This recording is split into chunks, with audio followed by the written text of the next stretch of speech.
Welcome back to the Deep Dive. Today we are digging into a stack of research that I think is going to fundamentally change the way you watch movies, scroll through social media, and maybe even how you look at yourself in the mirror. It's a big one.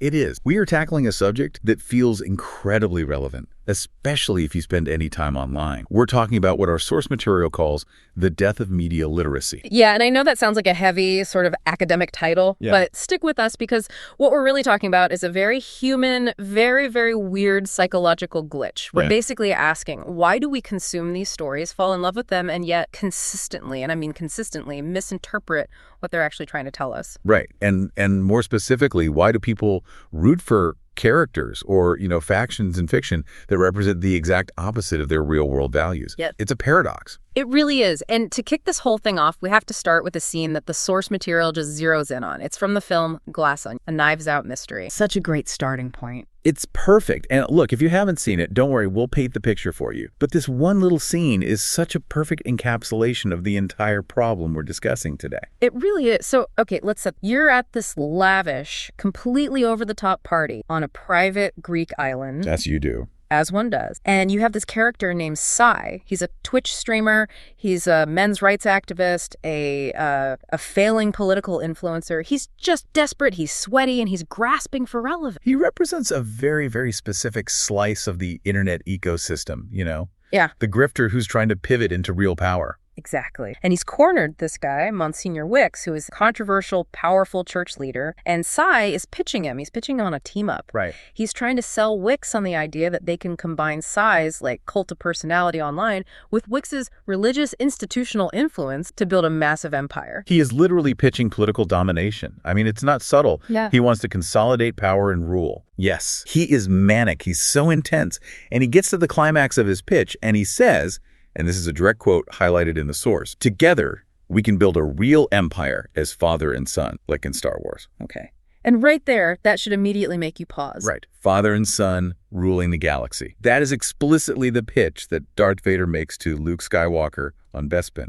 It's the dark side. It is the definition of evil in that universe. Sai is invoking the ultimate villain. But then comes the punchline. Yes. Immediately after invoking Darth Vader, Sai just says, with a straight face, yeah, exactly like the rebels. And there it is. That's it. That's the whole paradox in a single line of dialogue. It's so funny, but it's also just so deeply confused. Let's really unpack this for a second. He invokes the father and son image, the aesthetics of the empire, the power dynamics of the empire. The desire to rule. The desire to rule. But in the very next breath, he identifies himself as the rebel. Precise. He is so self-involved, so wrapped up in his own narrative that he doesn't even realize he's describing the villain's arc. He wants the power of the empire, the ability to rule, to dominate, but he needs to wrap himself in the moral superiority of the underdog. He's the aesthetic of the rebellion. Yeah, he wants to feel like the good guy while acting like the bad guy. It's like wearing a stormtrooper uniform, but, pinning a hope badge on it. It just doesn't compute.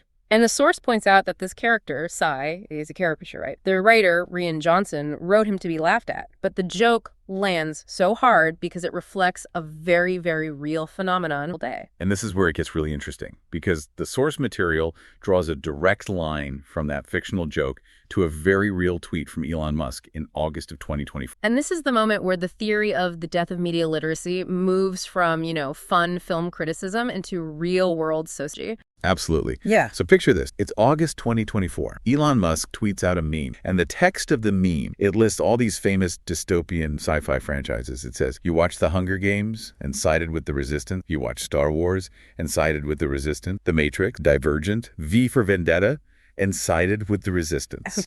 Okay. I mean, that's a common sentiment. It's that main character energy thing we all have. Everyone thinks they'd be the hero of the story. Right, but then the meme hits you with its punchline. When it's fiction, you understand, yet you refuse to see it when it's the reality you're living in. Wow. Yeah. The irony there, I mean, it's heavy. It is truly, truly thick. It is layers of iron, because let's just look at the context the source provides. At this time, Elon Musk is the world's richest man. He's a massive government contractor with SpaceX. He's a cabinet member for a major political campaign. He controls a massive global communications platform. Right. So by almost any definition you could use, economic, political, social, he is the establishment. He is the power structure. He is the capital in the Hunger Games. He is the empire in Star Wars. He is the machines in the Matrix. And yet, he's sharing a meme that scolds other people for not recognizing the resistance in real life. Implying that he is the resistance. Yes. It creates this just fascinating contradiction. You have a figure who holds power that is directly comparable to the antagonist in the very stories he's citing, yet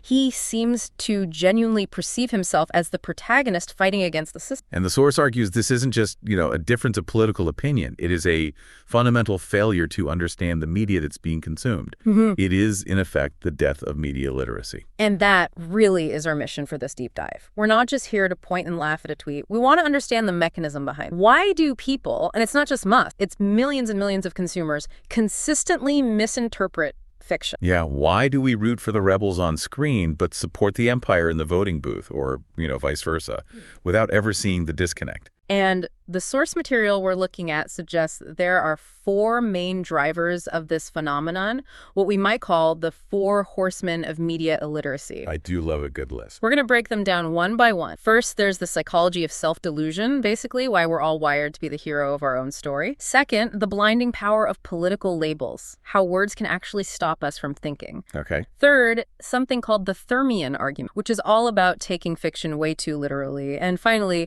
the pervasive myth that art can ever be apolitical. All right, let's dive into that first one then, the villain paradox. And to do that, it feels like we have to go back to the source code of modern pop culture. We have to talk about Star Wars. We do, because Star Wars is the cultural touchstone that everybody thinks they understand, Light side good, dark side bad, laser, pew pew. Right. But the source highlights this incredible interview from 2018. It's between James Cameron, Mr. Titanic, Mr. Avatar, and George Lucas, the creator of Star Wars.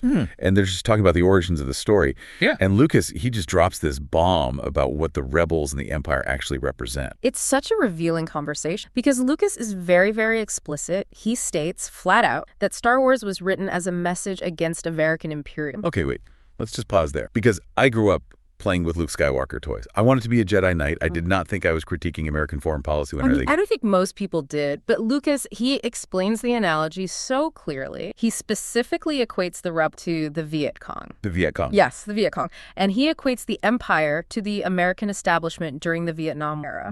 That's incredibly specific. It is. And when you think about it, the movie structure makes perfect sense. You have a small ragtag force using asymmetric warfare, hiding in the jungle or forest moon, fighting against a highly organized, technological, mechanized empire. Lucas was looking at the world in the late 70s. He wrote a story where the technological superior superpower was unequivocally the bad guy. That puts a whole new spin on it for me.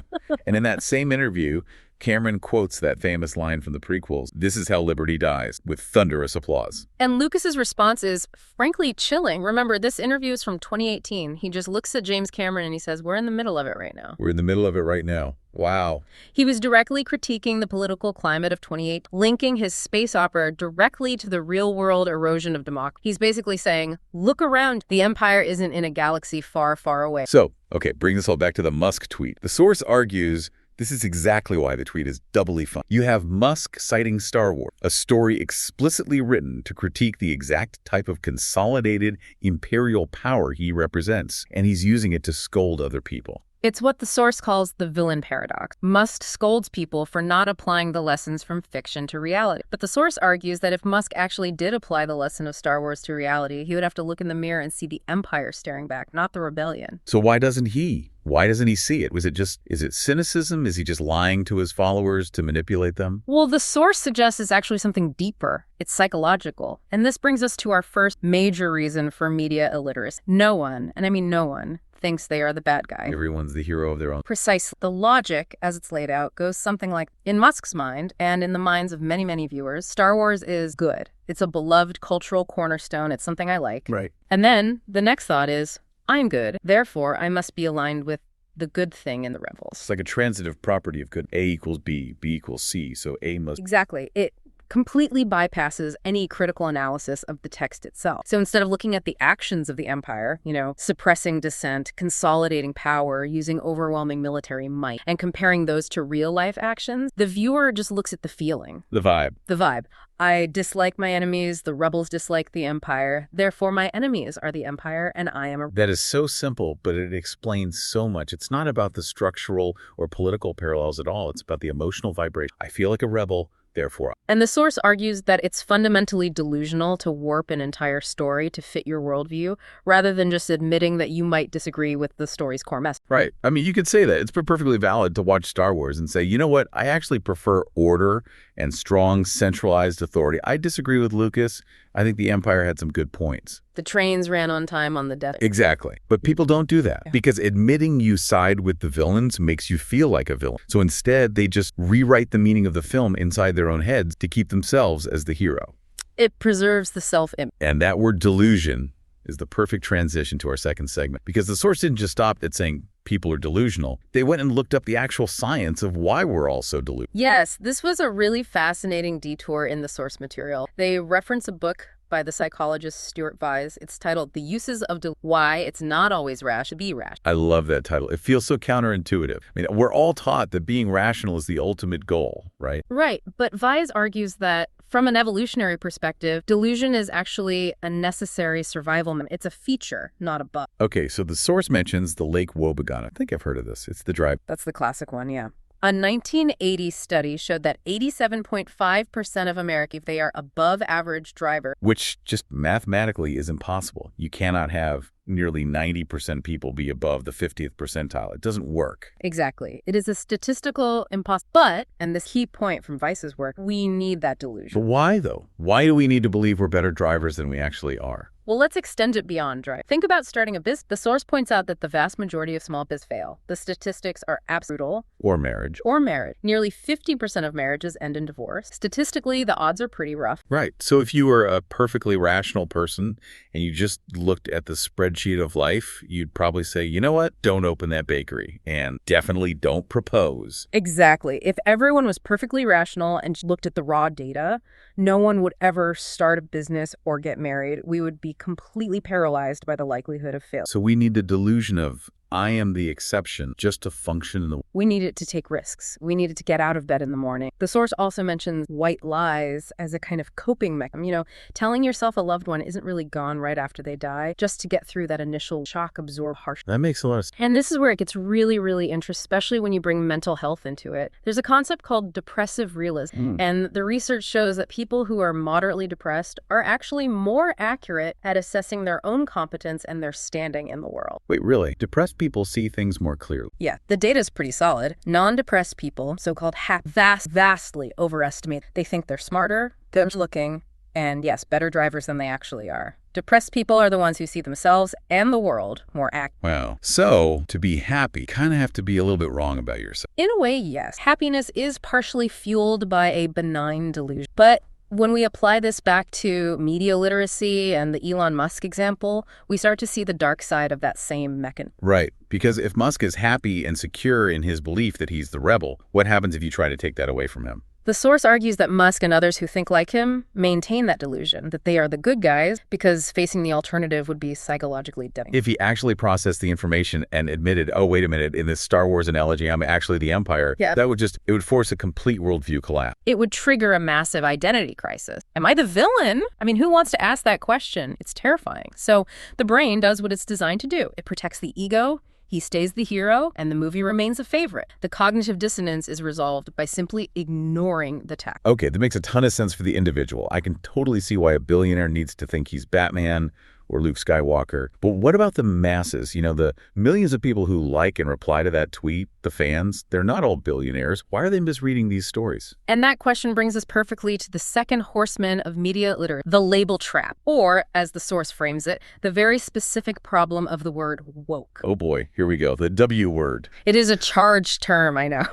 But the source uses a really specific and I think brilliant case study to illustrate how these labels can completely blind us to the actual content of a story. They talk about Uncle Iro from Avatar, The Last Airbender. Okay, I love this example. This is perfect. For anyone listening who hasn't seen Avatar, let me do a quick recap. Okay. So you've got a world divided by 4 elements: water, earth, fire, and air. The Fire Nation are the aggressors. They are basically imperialist conquerors who committed genocide against the Air Nation to kick off a 100-year war. Correct. They represent total industrial and military dominance, the bad guy. And in this world, you have Uncle Iro. He is this sweet, tea-loving old man. He's a main character. He was a celebrated Fire Nation general, royalty actually, the brother of the evil Fire Lord. But he turns his back on the war. He's a traitor to his country. He helps the good guys. He runs a tea shop, and he drops these incredible pearls of wisdom. Everybody loves Uncle Iro. He is, without a doubt, universally beloved. He's the internet's favorite uncle, or so you would think. Oh. The Source creator made a video where they called Uncle Iro woke, and apparently the comment section just exploded with outrage. People were mad about calling Iro woke. They were furious. The argument over and over again was basically, Iro isn't woke, I like, and woke is bad. See, this is fascinating. It's almost a linguistic problem. Yeah. They couldn't process the idea that a character they love could be described by a word they had been trained to hate. Exactly. And this forces us to actually define woke. The Source traces it back to its original historical definition, awake, or aware of systemic injustice. Think of the phrase, stay woke. Right. Just being aware of how the system might be rigged against certain people. But the modern pejorative usage, the way it's used as a weapon, particularly in right-wing media, is essentially a catch-all term for anything bad. It can mean anything on the political left or force divert something I don't. So the logic of the angry fans was a simple syllogism. Woke equals bad. Iro equals good. Therefore, Iro cannot possibly be woke. It's a syllogism rooted entirely in emotion, not in any kind of factual analysis. Because the Source then does this incredible breakdown of the real Uncle Iro. If you strip away the cartoon aesthetics and you look at his biography as if he were a real person in our today, who is he? Okay, let's list it out. He is a high-ranking military official, turns against his own nation, a global superpower, because he fundamentally opposes their imperialist war. He is a race traitor in the eyes of his own state. He actively sabotages his own country's military operation. He dedicates his life to helping disenfranchised people, specifically refugees and people from the very nations his country is attacking. He is a refugee and an immigrant himself for a large part of the show. He lives in the slums of the earth. And don't forget, he's a staunch environment. He lied about killing the last dragons to protect them from extinction because he valued nature and ancient wisdom over the glory of the Fire Nation. Exactly. So let's paint that picture in the modern day. If a former 4-star U.S. general defected, became a refugee, secretly worked to protect endangered species, and preached about the equality of all nations while actively fighting against American military expansion, The media would absolutely 100% call him woke. they would likely demonize him as an enemy of the state. He certainly wouldn't be sharing memes with the establishment figures. He would be the ultimate social justice warrior. That is the aha moment right there. The label woke completely overrides the actual values being presented in the story. People love Iro for his empathy, his anti-imperialism, his belief in equality. But the second you apply a modern political label that they've been conditioned to hate, their brain just shuts down. It shows how incredibly powerful the fiction allows us to view these values objectively. We see Iro and we think, yes, empathy is good, genocide is bad, helping refugees is a noble thing. But in the real world, our political tribalism completely obscures those simple truths. We lose the ability to see the character's values because we're too focused on the team jersey they're wearing. It's tragic, real, because fiction is supposed to be the mirror, but it's like we're actively fogging it up with these buzzwords. We claim to love the character, but we seem to hate what he actually represents in our own world. Which leads us directly to the third way we fog up that mirror. The Source calls it the Theurian argument. This one sounds like a sci-fi villain itself. Fair. Beware the Theurian. It's funny you say that because it actually comes from sci-fi. The term was coined by the YouTuber Dan Olson, and it's a reference to the movie Galaxy Quest. A great movie. So for anyone who hasn't seen it, it's about the washed-up actors from a Star Trek-style TV show who get abducted by actual aliens who think the show was real. Exactly. And the aliens are called the Theurians. They have no concept of fiction, of lying, of make. So they believe the television broadcasts of the show Galaxy Quest are historical documents. They take everything literally. The ship is real, the fake science is real, all of it. Precisely. And so the Theurian argument is when fans defend a creative choice in a fictional work by using strictly in-universe logic, completely ignoring the fact that a writer, a human being, made those choices for a reason. Okay, we definitely need an example here. How does this actually play out in an online argument? The Source uses a great one from the anime My Hero Academia. There's a character, a high school girl named Momo.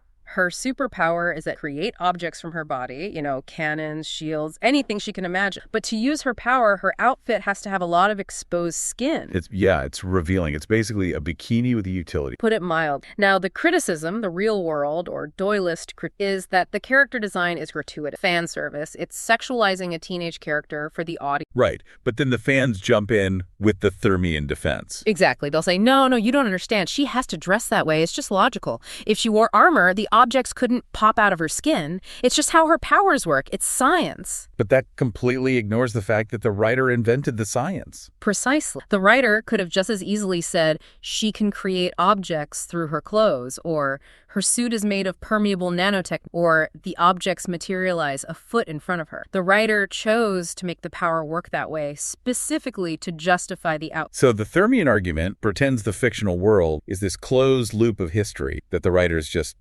documenting rather than actively creating from scratch. It's a way to shut down criticism. It's saying, don't blame the writer for this choice. Blame the laws of physics in this completely made up. And this gets much, much more heated when we start talking about things like rape. The source brings up the huge controversy around the Lord of the Rings, the Rings of Power, and the inclusion of black elves and dwarves. Mm-hmm. Oh, yeah. It's not historically accurate.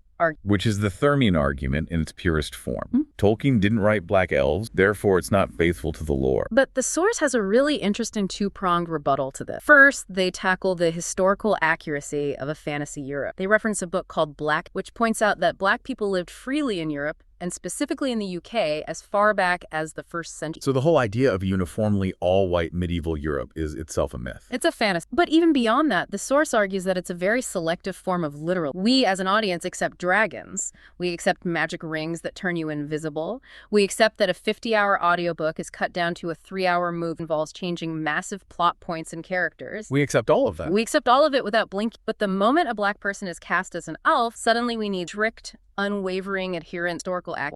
It reveals that the appeal to lore is often just a convenient cover for bias. And it prevents audiences from seeing the deeper human messages. If you treat fiction as a closed loop, as the Theurians do, believing it's you deny the fact that art is meant to reflect and comment on our world. You prevent yourself from asking, why did the casting director make this choice? What does having a diverse cast say about our ideas of community and heroism today? Instead, you just hide behind the lore. So we have delusion, labels, and literalism. That brings us to the final horse, the idea that art can be, or maybe even should be, apolitical. This is such a pervasive belief, the idea that good entertainment is just escapism and has no message. Keep politics out of my... This source cites this perfect example, a tweet by Sharon Davies, the former swimmer. She tweeted that she was rewatching the old Indiana Jones movies and just reminiscing about a time when movies were fabulous message-free entertainment. Indiana Jones. Let's just pause on that. Raiders of the Lost Ark, the movie where the hero spends the entire runtime punching Nazis in the face. The internet had an absolute field day with this. Yeah. People were just posting clips of Indy explicitly saying, Nazis, I hate these guys. It is objectively hilarious, but the source analyzes the underlying trend. It seems there's a specific demographic that believes art is only political if it does one of two things. One, it explicitly discusses electoral politics, mentioning a specific law or a canon. Or two, it features diverse casting, which they immediately label as a woke agenda. So if it's a white guy punching a Nazi, that's just a fun adventure. That's neutral. But if it's a woman talking about the gender pay gap, that's political. Exactly. But the source argues for the everything is a political, and not in an aggressive way, but in a definition. Politics isn't just about voting. It's about how we govern the world and how we interact. It is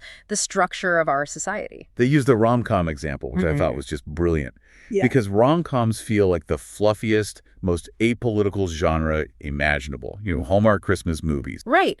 But look at the common trope. You so often have the uptight, career-driven city woman who is paired with the carefree, fun-loving small-town man who, sells Christmas trees or works with his hands. It's the classic setup. She needs to get out of the big city and learn the true meaning of Christmas from a handsome carpet. The underlying message there is doubly political. It suggests that strong, ambitious women are somehow out of touch with their femininity and need a man to help them soften and find true happiness. That is a political statement about gender. It reinforces a very specific worldview about what a woman's life should look like and what constitutes value. Exactly. And even exclusion is political. If a movie features only men, it is making a political statement about the importance of male bonding and the role, or, the lack thereof, of women in that story's world. It might not be intentional propaganda, but it absolutely reflects the creator's view of what is normal or... So when Sharon Davies says Indiana Jones is message-free, what is she actually revealing about her own perspective? The source offers 3 possibilities. 1, simple nostalgia has clouded her judgment. She watched it as a little kid and didn't understand the politics then, so she just assumes they were never there. That's the I was 6, so I only saw the whip and the hat. 2, she just has a very childlike level of media comprehension. Or 3, and this is the darker, more interesting option, she is willfully ignoring the very obvious anti-fascist message because admitting fascism is bad might uncomfortably implicate her current political or the beliefs of her political ally. That brings us right back full circle to the Musk example. If you acknowledge the explicit politics of the art, you might have to acknowledge that you're on the wrong side of them. Precisely. The apolitical myth is the ultimate shield. It's what's used to enjoy the art without ever having to engage with the mirror it's holding up. It allows you to consume the anti-fascist movie without feeling like a fascist. Wow. Okay, so we have unpacked a lot. Let's try to synthesize this whole thing. We have this Venn diagram of media illiteracy. Right. Let's visualize it. In circle 1, you have delusion. That's the I am the hero, regardless of my action. In circle 2, you have label. That this word I hate, like woke, overrides the actual meaning of the story. Okay. Circle 3 is Theurianism. That's this fiction is a historical document, not a series of creative choice. And finally, circle 4 is the apolitical myth. Art implies nothing about the real world and has no message. And sitting right there in the middle of that Venn diagram is a very confused viewer watching The Boys or Star Wars, rooting for the protagonist, and just completely, utterly missing the point. And the source adds a brief Walter White addendum here, too, which I think is worth mentioning. Oh, Breaking Bad. Yes. People root for Walter White. They buy Heisenberg t-shirts. They see him as this anti-hero, this badass. And this is despite the show explicitly framing him over and over again as the villain, a man destroyed by his own ego and toxic masculinity. He literally poisons a child. He lets a woman die. He's a monster. Oh. He does monstrous things. But because he's the protagonist, because the camera follows him for 5 seasons, people automatically assume he's the good guy they should be citing. It's a symptom of the exact same disease. I am watching him, therefore I am on his side. It just completely bypasses any kind of moral judgment. So after all this, what does it all mean for us? For you, the listener? Yeah, how do we fix this? Or at the very least, how do we make sure we don't fall into the same trap?